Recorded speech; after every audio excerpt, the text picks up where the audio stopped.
Hello students, I hope आप सभी अच्छे होंगे। और हम लोग डिस्कस कर रहे थे पिछले वीडियो में क्या कि सेमेस्टर 3 का सिलेबस। तो सेमेस्टर 3 में आपको एमजेसी 3 और एमजेसी 4 है, तो उसमें हम लोग एमजेसी 3 को डिस्कस किए थे लास्ट वीडियो में। आज अभी हम लोग एमजेसी 4 को डिस्कस करेंगे कि एमजेसी 4 में क्या पढ़ना है, क्योंकि सेमेस्टर 2 की एग्जाम होने वाली है और इसके बाद आप सेमेस्टर 3 की तैयारी में लग जाएंगे। ओके, तो सबसे पहले यह जान लीजिए कि जो भी एग्जाम आप लोगों का होता है वो 100 मार्क्स का होता है।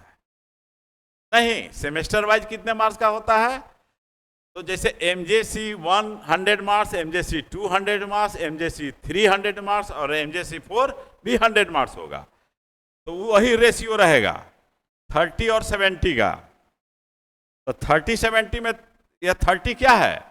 मिड सेमेस्टर एग्जाम इसका नाम है। अगर भूल गए हैं तो याद रखिएगा, मिड सेमेस्टर एग्जाम इसको कहा जाता है, या कहीं कहीं पर इंटरनल एग्जाम भी बोला जाता है। ठीक ना, इंटरनल एग्जाम। तो यह जो 30 मार्क्स का एग्जाम होता है, मिड सेमेस्टर कह लीजिए या इंटरनल एग्जाम कह लीजिए, यह आपका कॉलेज लेता है। ठीक है, तो कॉलेज जो लेगा 30 मार्क्स का, तो इसका भी डिस्ट्रीब्यूशन है।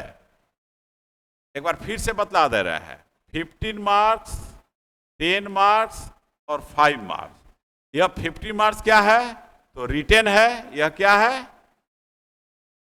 रिटेन है। ये जो 10 मार्क्स है वह आपको क्या है? असाइनमेंट है, या कहीं कहीं पर वाइवा भी लिया जाता है।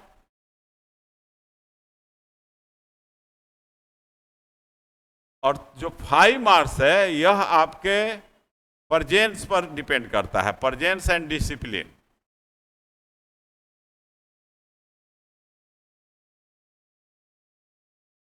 जो आपके कॉलेज के द्वारा दिया जाता है। तो यह जो परजेंस क्या है? तो 75% अटेंडेंस मस्ट है। अगर 75% अटेंडेंस नहीं रहेगा तो आपको एग्जेम्प्ट कर दिया जाएगा एग्जाम से, आप एग्जाम देने से वंचित हो जाएंगे। इसलिए क्लास रेगुलर कीजिए। 75% अटेंडेंस होगा, अटेंडेंस होगा तो आप पढ़ेंगे और सीखेंगे। फिर एनीवे, और यह जो 70 मार्क्स का जो एग्जाम होता है, यह इसमें जो है कि एंड सेमेस्टर एग्जाम इसको कहते हैं। क्या कहते हैं? एंड सेमेस्टर एग्जाम, जो आपके सेमेस्टर के अंत में होता है। तो इसका डिस्ट्रीब्यूशन कैसे है? तो एमसीक्यूज है, शॉर्ट टाइप क्वेश्चन है,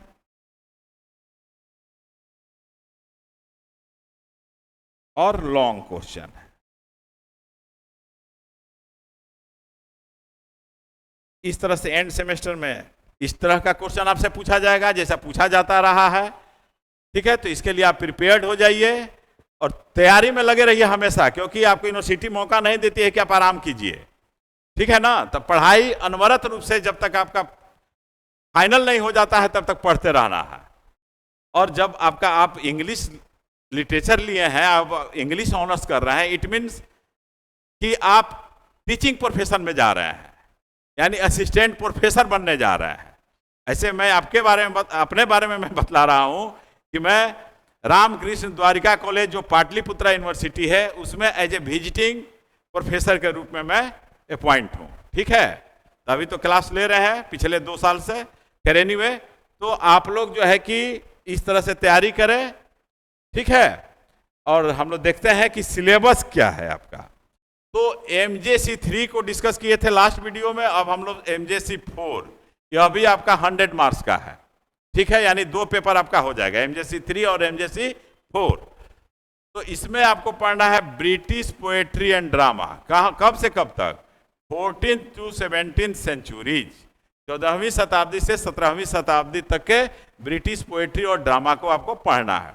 और उसमें क्या पढ़ना है तो यह देखिए, इसमें जेफरी चौसर का है the wife of Bath prologue in the wife of Bath prologue and tell.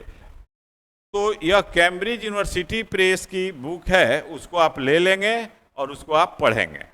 ठीक है, बहुत मजेदार है, यह बुक देख लीजिए, यहाँ पर है the wife of Bath's tale, यही बुक है, इसी में आपको सारा चीज दिया हुआ है, तो आप लोग इसको पढ़ेंगे। ठीक है,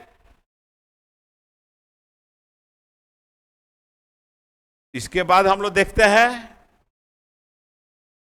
क्या है यूनिट 2। तो यूनिट 2 में क्या पढ़ना है आपको, तो देखिए एडमंड स्पेंसर का सिलेक्शन फ्रॉम एमोरेटी, इसमें सोनेट्स है माने पोएम है, सोनेट्स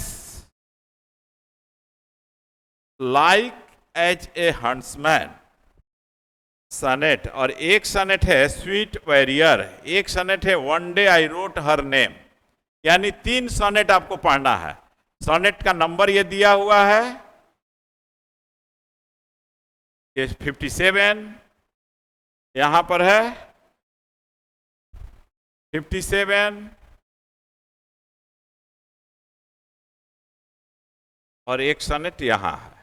सोनेट का नाम क्या हुआ, एक हो गया लाइक एज अ हंट्समैन, दूसरा क्या है स्वीट वैरियर, और तीसरा सोनेट क्या है one day I wrote her name. एक तो ये हो गया, और दूसरा एक एंड्रयू मार्वेल का पोएम है थॉट्स इन ए गार्डन, और एक है to his coy mistress, and mistress नहीं, टू हिज क्वाय मिस्ट्रेस।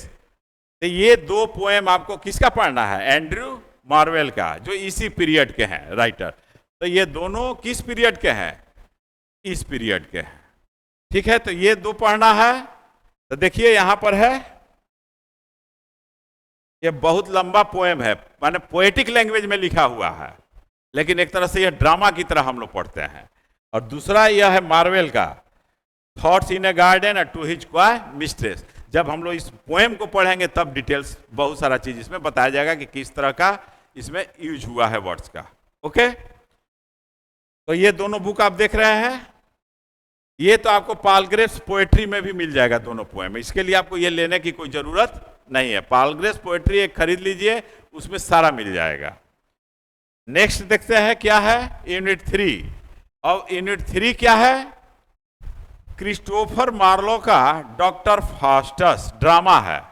ठीक है, तो इसको ले लेना है। देखिए ये बुक यहां दिया हुआ है डॉक्टर फास्टस, तो इसको भी आपको पढ़ना है, एक ड्रामा भी आपको पढ़ना है। तो डॉक्टर फास्टस, इसके बाद क्या पढ़ना है, अगला यूनिट में है विलियम शेक्सपियर का मैकबेथ। मैकबेथ भी क्या है, एक ड्रामा है। तो विलियम शेक्सपियर का ओथेलो, मैकबेथ, फेरी क्वीन, ये सब जो है, तो देखिए मैकबेथ और ओथेलो इंपॉर्टेंट है, जो ग्रेजुएशन में पहले भी पढ़ाया जाता था, आज भी पढ़ाया जाता है। आपके सेमेस्टर 3 के एमजेसी 4 में के यूनिट 4 में आपको दिया हुआ है मैकबेथ। ड्रामा 2 होता है, एक ट्रेजेडी और एक कॉमेडी, तो यह ट्रेजेडी है। ठीक है, कैसे है क्या है वो हम लोग डिस्कस करेंगे। ठीक है, जब इसको डिटेल्स में एमजेसी 4 को हम लोग जब पढ़ने लगेंगे तो उस समय हम लोग इस चीज को डिस्कस करेंगे। तो इस तरह से आप क्या देख रहे हैं कि 14th century to 17th century के क्या क्या पढ़ने हैं, पोएम्स को पढ़ना है, इंपॉर्टेंट पोएम्स जो आपको प्रेस्क्राइब्ड है, इसके अलावा ड्रामा पढ़ना है, इसके अलावा एक नोवेल पढ़ना है। ठीक है, तो इतनी चीजों को पढ़ना है। तो सिलेबस को बार बार देख लें, एक बार समझ जाएं और बुक्स को ले लें और पढ़ना अपना शुरू कर दें। ठीक है, और अभी आपका एग्जाम होगा, बस अगले महीने में हो जाएगा एग्जाम। खास करके पाटलिपुत्रा यूनिवर्सिटी का एग्जाम कब है, अगले महीने उम्मीद करते हैं कि होना चाहिए, लेकिन आपकी तैयारी आगे होती रहनी चाहिए, क्योंकि क्लासेस सभी जगह शुरू हो गए हैं, आगे के क्लासेस सभी जगह शुरू हो गए हैं, यानी सेमेस्टर 3 के क्लासेस शुरू हो गए हैं। तो आपको क्लास भी करना है, साथ साथ एग्जाम के भी प्रिपरेशन में रहना है। अगर उसमें भी कुछ पूछना हो तो जिस कॉलेज में, जिस यूनिवर्सिटी में आप पढ़ रहे हैं, टीचर्स के संपर्क में रहिए, सारे चीज़ों को पूछते रहिए। Okay, that's all, thank you. देखिए, hope is a good breakfast but it is a bad supper. उम्मीद जो है कि एक अच्छा ब्रेकफास्ट की तरह है, but it is a bad supper. ये मत समझिए कि ये आपके भोजन का भी काम कर देगा, तो भोजन का काम नहीं करेगा। इसलिए अब सेमेस्टर 2 के एग्जाम की तैयारी में लगे रहिए और सेमेस्टर 3 का भी अध्ययन शुरू कर दीजिए। Okay, that's all today. फिर मिलते हैं हम लोग, डिस्कशन करेंगे अलग अलग पोएम्स का, अलग अलग जो ड्रामा है वो पढ़ना है उसको हम लोग डिस्कस करेंगे। क्वेश्चन पैटर्न क्या है, किस तरह के क्वेश्चन पूछे जा सकते हैं, उस इंपॉर्टेंट क्वेश्चन को हम लोग सारे को डिस्कस करेंगे। तब तक के लिए धन्यवाद।